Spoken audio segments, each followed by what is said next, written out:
जाता है और उसको साधुओं के प्रति उतनी श्रद्धा नहीं थी और चूंकि श्रद्धा नहीं होने के कारण वो साधुओं की बुराई भी करता था। अब एक सेठ जी थे, अष्टानी का पर्व आने वाला था। सेठ जी ने सोचा कि इसको सिखाना भी है, तो सेठ जी ने कहा कि हमारे साथ तुम विदेश चलो। पहले व्यापार आदि करने जो जाते थे ना, जैसे आजकल जाते हैं तो कम होता है, पहले विदेश आदि जाते थे जहाज के द्वारा। तो जहाज के द्वारा विदेश जाने के लिए हमने उस व्यक्ति से कहा, अष्टानी का पर्व में हमारा नियम है दर्शन का, क्या करना, तो तुम्हें मुनि बनना होगा, हम तुम्हें इतनी राशि देंगे। अब देखो लालची व्यक्ति होता है, आजकल प्रोफेशनल हो गए ना, हर चीज पैसे खर्च करो सब कुछ हो जाता है। अब लोग शादी में कैटरिंग वाले को बुला लेते हैं, है ना, और भी जो बुलाते हैं सब पैसे कहते हैं लोग। आजकल शादी में पहले हर काम करना पड़ता था, आज काम नहीं करना पड़ता। अब तो बस क्या रखना पड़ता है जेब में, बस कहते ना लोग तुमसे पूछते तुम कैसे हो जब तक तुम्हारे पास पैसे हैं। लोग पूछते हैं आप कैसे हैं जब तक आपकी जेब में पैसे हैं। मतलब ऐसा नहीं सोच रहे कि पैसे से सब कुछ होता है, लेकिन वर्तमान का युग उसी अंधाधुंध दौर में चल रहा है, क्योंकि लोगों को जो सम्मान मिलता है उसी के कारण मिलता है।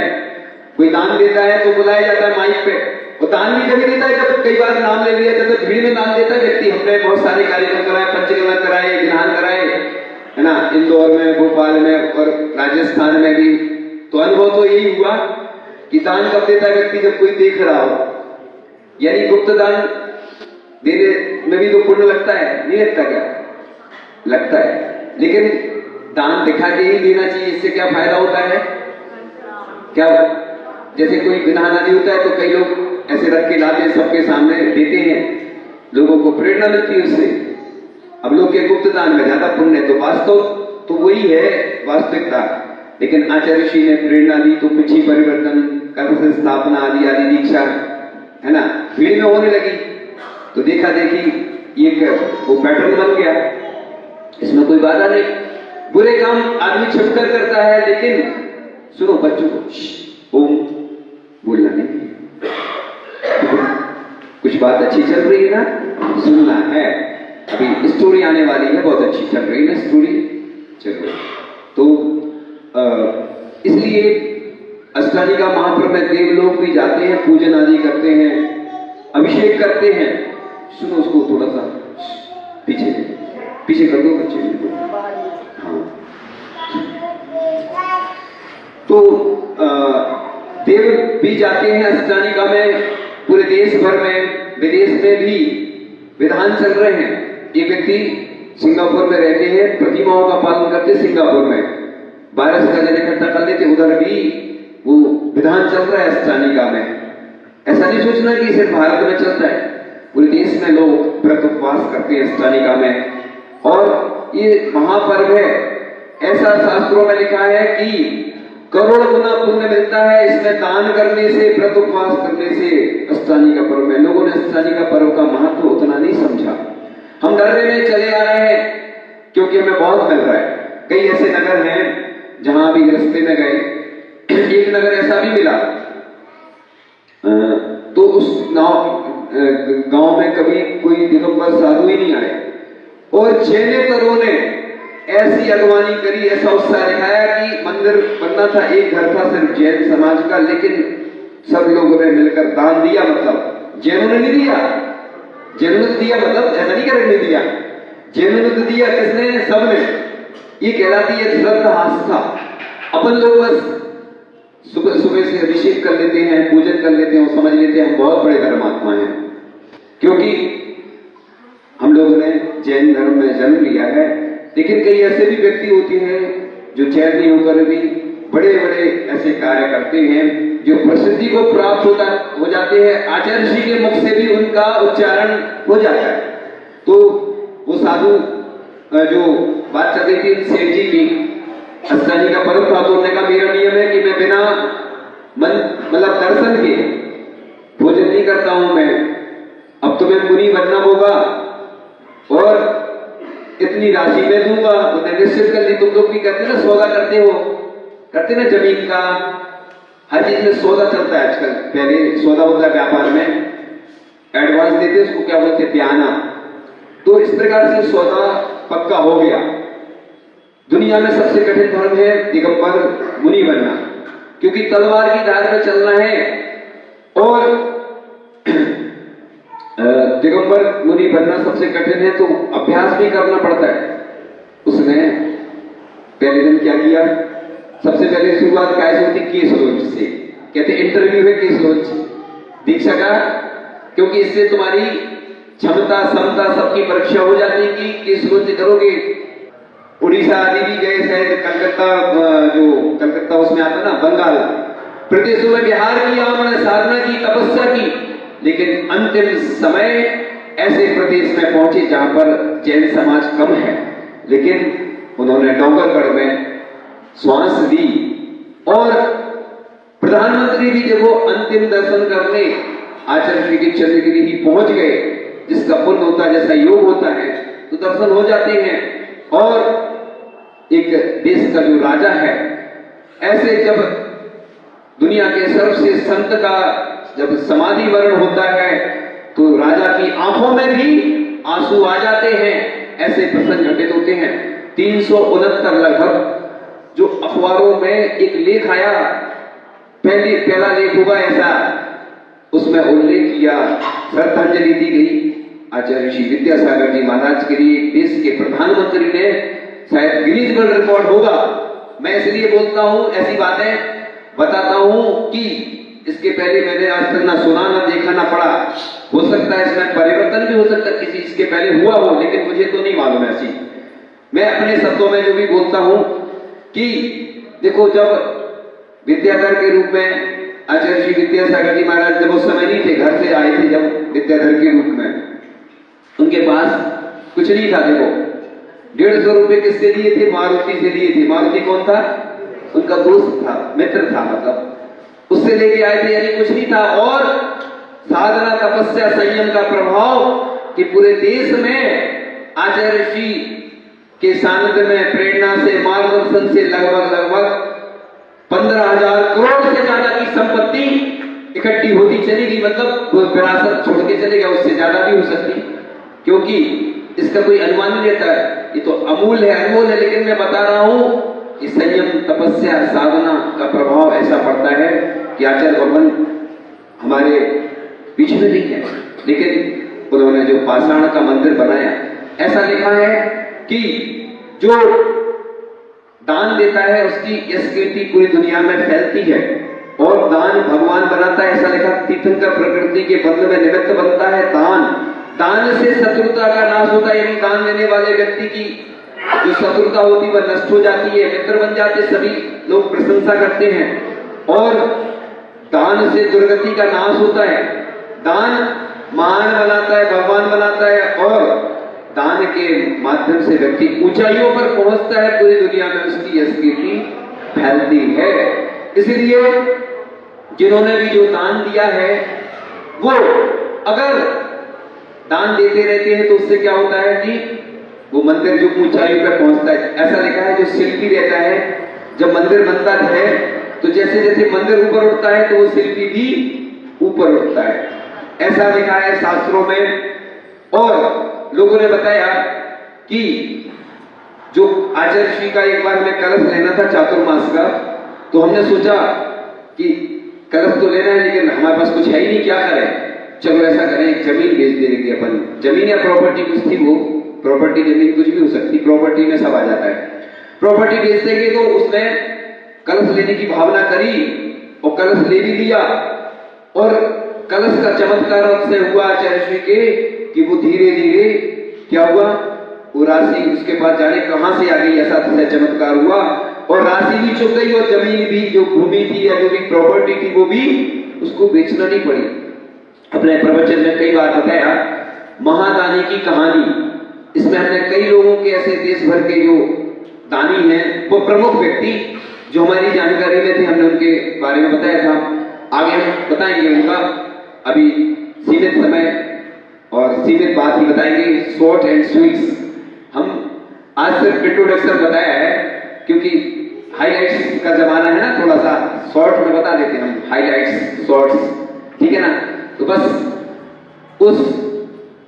उन जो राजस्थान के एक व्यक्ति हैं जिनसे सभी परिचित हैं, सभी जानते हैं, नाम सुना है, और उन्होंने सुनाया था कि जब पूज्य ज्ञान सागर जी महाराज का समाधि स्थल था, जो हमने सबसे पहले कितना 2000 रुपए दान दिया था राजस्थान में, और जाने क्या अक्षय और चमत्कार हुआ कि उस दान के प्रभाव से इतने बड़े बड़े दान देने की क्षमता आई।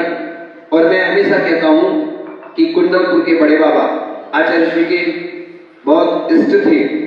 1976 में जब आचार्य श्री कुंडलपुर में आए पहली बार, उन्होंने बड़े बाबा के दर्शन किए, तो बस आचार्य श्री उन्हीं के हो गए, बड़े बाबा के। और ये मैं अपने शब्दों में बोल रहा हूं, देखो ये प्रवचन जो दे रहा हूं मैं अपनी अनुभूति, उस शब्द मेरे हैं, क्योंकि इसमें कुछ फेरबदल भी हो सकता है। तो पहले अपने शब्दों में मैं आचार्य श्री की स्तुति कर रहा हूं, बड़े बाबा की स्तुति कर रहा हूं कि दो लोगों को सबसे ज्यादा प्रसिद्धि प्रदान की आचार्य श्री विद्यासागर जी महाराज जब बड़े बाबा के यहाँ आए 1976 में, उन्होंने जैसी दर्शन की, उनकी भावना हुई कि बड़े बाबा को मुझे ऊंचाइयों पर पहुंचाना है और बड़ा मंदिर बनाना है। जैसी उन्होंने भावना बनाई, देखो भावना बनती चली गई, और आपको सब मालूम है कि बड़े बाबा कैसे बड़े मंदिर में आए, पूरी कहानी मालूम।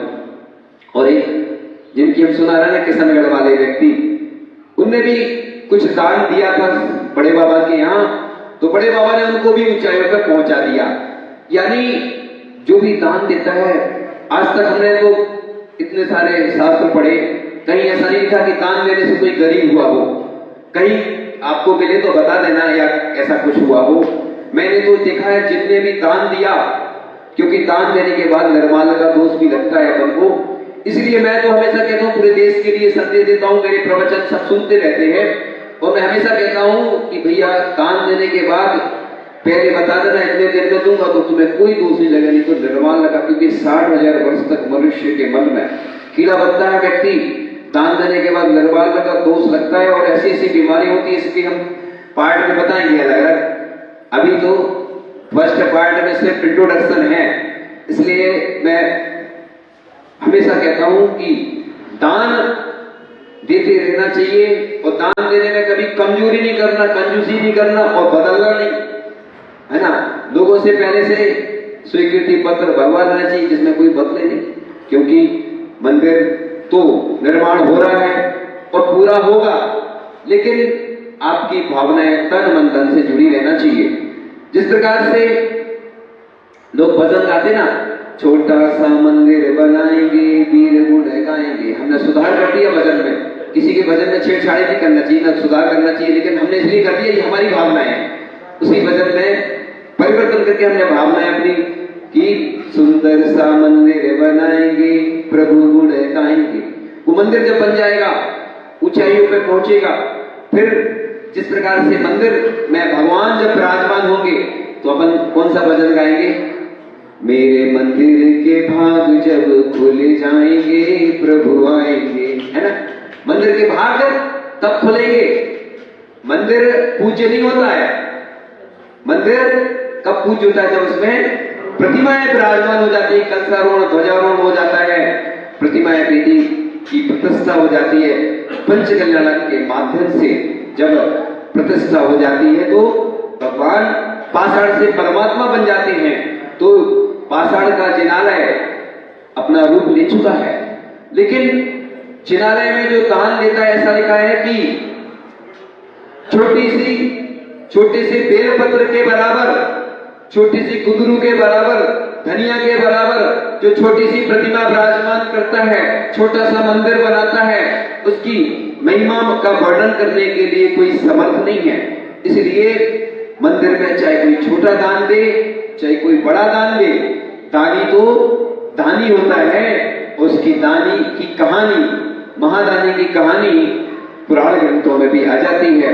जिस प्रकार से छोटा सा मेढक पाखुड़ी लेके जा रहा था समोसरण में, और हाथी के पैर के नीचे आ जाता, राजा श्रेणी के मरण हो जाता, तो सबसे पहले वो समोसरण में देव बन के पहुंच जाता है। ऐसे ही अपन जो भावना बनाई है, और बड़े सौभाग्य से ऐसे अवसर मिले कि अब आचार्य भगवान हमें मिलने वाले नहीं, लेकिन उनका सानिध्य आशीर्वाद प्राप्त हुआ। आगे भी नव आचार्य महाराज का आशीर्वाद सानिध्य प्राप्त होगा। जैसी अनुकूलता होगी वो आपको मिलेगा। अब इस बारे में हम कुछ बोलेंगे नहीं, जैसी भावना होगी। लेकिन यहाँ पर कई बार आना जाना हुआ और सब परिचित भी है, चर्चित भी हैं, और इसलिए आगे की यात्रा भी है। अब यात्रा ज्यादा बची नहीं है, करीब आ गए हैं। अब तो जहां का जैसा है संयोग योग वैसा आपको प्राप्त होगा। तो इस प्रकार से जो मंदिर है, चाहे उसमें किसी ने शिखर बनवाने के लिए भावना अपनी स्वीकृति दी हो, चाहे वेदी बनाने के लिए दी हो, चाहे प्रतिमा, सब लोग सौभाग्यशाली हैं। कुंडलपुर का जब मंदिर बन रहा था तो एक व्यक्ति जो राजस्थान के जिनकी प्रसिद्धि है, उन्होंने कहा कि मैं बनाऊंगा। मैं इसलिए कुछ बातें तो बोलता हूं, जरूरी नहीं कि वो सही हो। मैं जैसी सुनी हुई बातें हैं, किंवदंती बोलते ना, जो हर जगह कोई आती ना घटना, बैलगाड़ी से भगवान आ रहे थे, किसी ने मुड़ के देख लिया, ये बोलते किंवदंती, माने कुछ लोग बोलते हैं। ऐसे हमने जो सुना वो बोल रहा हूं, सत्य है नहीं है। वैसे मैं कंफर्म करके ही बोलता हूं कई बार, लेकिन जरूरी नहीं है कि ये बात सही हो, लेकिन सुनी हुई बात है। क्योंकि हम लोगों को दोष लगता है हर बात बोलने में, इसलिए मैं जब भी बोलता हूं तो बड़े नाप तोल करके और हर बात ऐसी बोलता हूं कि जिससे पूरे देश दुनिया में वो बात जाती है तो किसी को बुरा भी नहीं लगे, किसी का नाम भी लेता हूं, क्योंकि अच्छी प्रेरणा देने में हमें बहुत प्रसन्नता होती है। क्योंकि भले ही आचार्य भगवान हमारे बीच में नहीं है, लेकिन हम उनको जब भी बोलते हैं तो उनको हृदय में विराजमान कर लेते हैं। वो हृदय के देवता हैं, और हृदय के देवता के प्रतीक चिन्ह हर घर में विराजमान होना चाहिए। चरण चिन्ह तो मंदिर में, संस्थाओं में, गौशालाओं में विराजमान होंगे आचार्य ऋषि के जो वास्तविक, लेकिन आचार्य ऋषि के चरण चिन्ह भी, क्योंकि वो एनर्जी देने वाले हैं। और जब लोग देखते हैं ना, हमारे पास रखे रहते हैं, तो लोग देखते हैं, कहते हैं हमें चाहिए। बिल्कुल बहुत सुंदर। और हमने देखा है खुद कि बस मैं तो यही सोचता हूं, मेरे गुरु तो यही है। जिस प्रकार से वो व्यक्ति, उसको समझ में आया कि जैन धर्म कितना कठिन है, और उसने जैन धर्म को स्वीकार कर दिया। इसलिए अपन सभी राग देश भुला करके अपन को हर कार्य में अपना योगदान देना है, और सबको मिलकर के इस जैन धर्म की प्रभावना में सबका सहयोग मिलेगा तो सबका कल्याण होगा, सभी भगवान बने। इन्हीं भावनाओं के साथ परम पूज्य आचार्य भगवान गुरुदेव श्री विद्यासागर जी महाराज